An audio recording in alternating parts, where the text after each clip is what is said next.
Hi everyone, welcome to my channel. In today's video, I am going to show you how to make this beautiful toddler dress for a 2-year-old with Ankara applique design. It's simple, stylish and perfect for beginners. So subscribe, come with me and let's get started. For this work, I'll be using scuba fabric. Some call it scuba, some call it foam fabric. And I've measured out the amount that I need. And if you notice, one is bigger than the other. That's because one will be for the back bodice and the other will be for the front bodice. And before I start cutting, I make sure I identify the front side of this fabric, because once you lay your scissors on it, you might not be able to identify it again. So I use the edge of the fabric to understand. So I went ahead to mark this wrong side and I folded in the right side. So I'm marking my measurement on the wrong side of the fabric. And to get the quantity of fabric that I need, for the back, I measured the chest circumference divided by 4 plus zipper allowance and also sewing allowance. And for the front, I didn't add zipper allowance. I'll be cutting both the front and the back bodies together. So on the fabric for the back, I'll come out by 1.5 inch and I'll mark that 1.5 inch. This 1.5 inch is for zipper allowance. So after that is done, I'll draw a straight line on this 1.5 inch from the tip of the fabric all the way to the full length. And after I mark the zipper allowance, I'll place the fabric I'll use for the front on that zipper allowance line. Then I'm going to pin it down. And once I'm done with that, I'll start imputing the measurement. But before that, I'll come down by 1 inch from the tip of the fabric and I'll draw a straight line on that 1 inch. This 1 inch will serve as the starting line and also the shoulder line. So any measurement I want to impute now will be from this start of the front fabric, okay, not from the zipper allowance.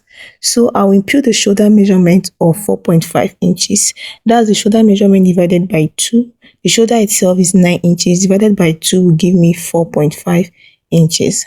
I'll also place the tape from this starting line of the front fabric and I'll go in by 2 inches for the neck width.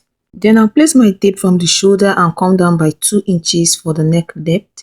And once I'm done with that, I'll connect the neck width to the neck depth, creating a round neckline. After that is done, at the shoulder measurement, I'll come down by 0.5 inch. Then I'll connect from the neck width down to that 0.5 inch to create a shoulder slope. Under the shoulder slope, I'll come down by 4.5 inches. That's the shoulder measurement divided by 2.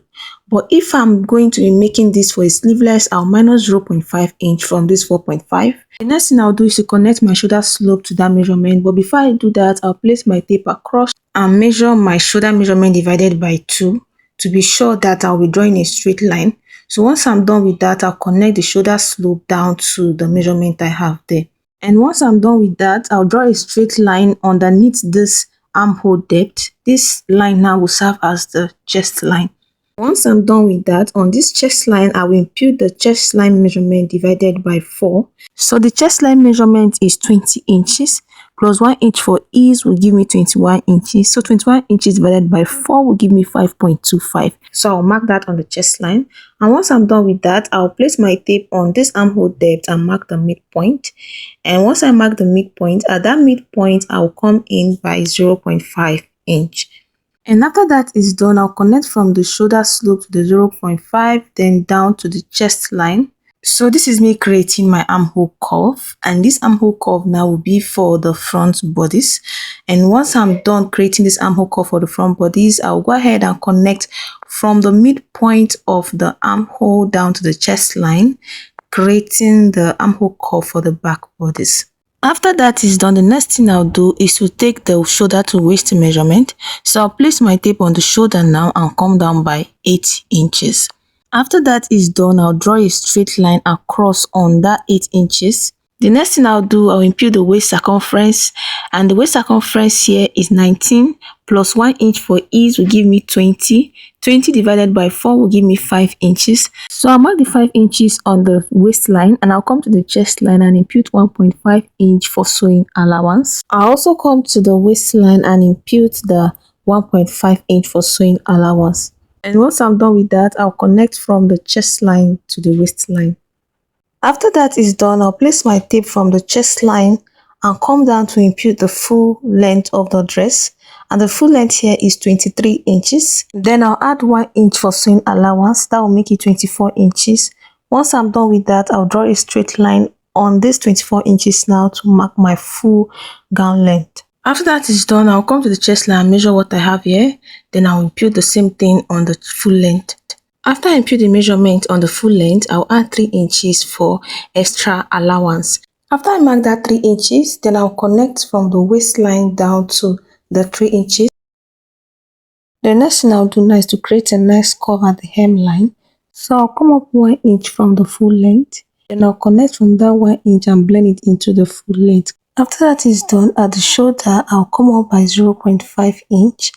I'll also come up 0.5 inch at the shoulder slope there. Then I'll connect it. This will be for the joining allowance at the shoulder. And after that is done, I'll go ahead and cut it out. So I'll first of all cut out the hemline. Remember, I came up by 1 inch, so I'm going to follow that 1 inch curve now and not the straight full length, okay? Then I'll go ahead and also cut out the side.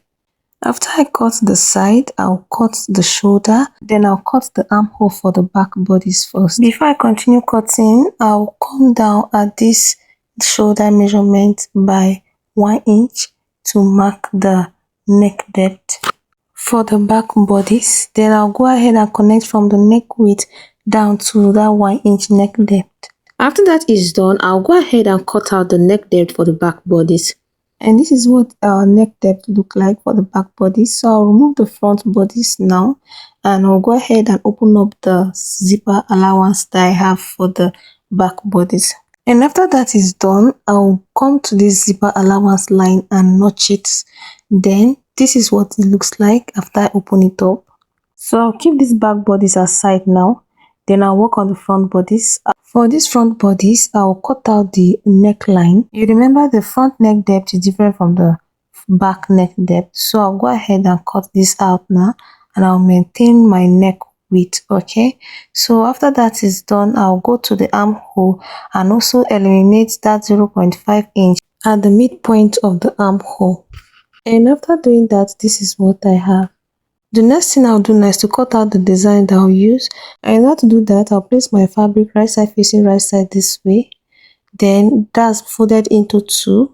Then I'll go ahead and fold again. So based on the design I'm making, I'll be cutting the circle, a full circle, and I'll also cut like a C shape. In that together design, I'll be cutting a 360-degree flare basically. So I'm going to go ahead and determine how big I want the full circle to be, and also how I want the other C shape like to be. So I'll place my tape from the tip and I'll come down and mark 3 inches from the tip. I'll also mark 7 inches. So that means the circle will be 3 inches while the round part like the C shape will be 4 inches. So I'll go ahead and cut it out now for us to see what it looks like. So this is what the circle part looks like. So I'll go ahead and cut the other side also. After cutting, this is what I have. So I'll pick it up this way and open up this side. I'll also go ahead and open up the second side also. So now I have 2 C shape like. So after cutting, I realized that this is a little bit wide. So I'll go ahead and trim off by 0.5 inch.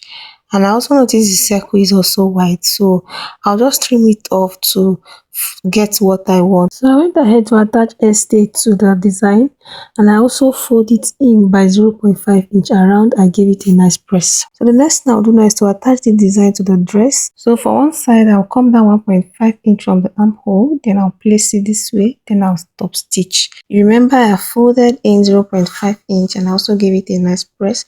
So if you do the same thing, you'll find it very easy to top stitch. I'll also go ahead and place the circle this way, a little bit away from the edge. So I've placed it. I went ahead to cut another circle for the other side, and this is what I have. And I'm done attaching it to the dress, and you can see how beautiful it is. I'm almost done with the dress. So I used the bias to close the neckline, and then I also went ahead to attach my zipper After that is done, I use a bias tape to turn the sleeve. And after I turn the sleeve, this is what I have.